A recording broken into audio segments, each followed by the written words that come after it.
अभी आप सुन रहे हैं सुमन मलंगिया एंटरटेनमेंट को। डीजे सुमन मलंगिया।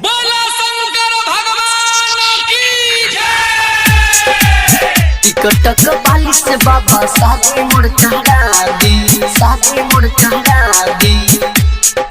डीजे सुमन, डीजे सुमन, साथे मुड़ चढ़ा दी, साथे मुड़ चढ़ा दी। जलल के कान्हा पोधक के सुनी संघवा, हट सले आईबू बाबा करे दर्शनवा, करे दर्शनवा। जलल के कान्हा पोधक के सुनी संघवा, हट सले आईबू बाबा करे दर्शनवा।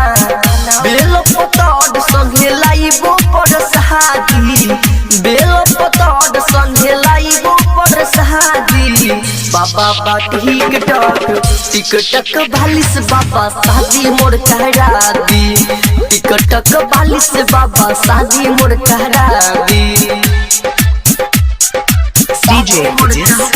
डीजे सुमन, डीजे सुमन, डीजे सुमन, डीजे खाजीपुर गाँव मलंगिया।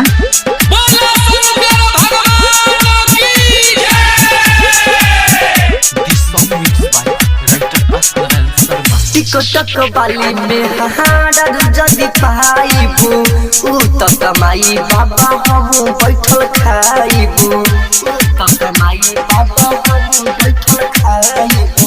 टिकटक बाली में हाडर जदि पाइबू, उ त कमाई हम बैठल बैठल खाइबू।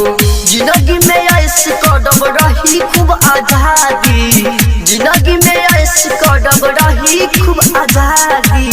बाबा बाटी टिकटक बाली से बाबा शादी मोड़ करा दी, टिकटक बाली से बाबा शादी मोड़ करा दी। शादी मोड़ करा दी, टिकटक बाली से बाबा शादी मोड़ करा दी। डीजे सुमन दीवाना खाजीपुर गाँव मलंगिया। फाइन फॉलोअर के खूब बेसी, लोग के विदेशी चाहे रहे तो देसी।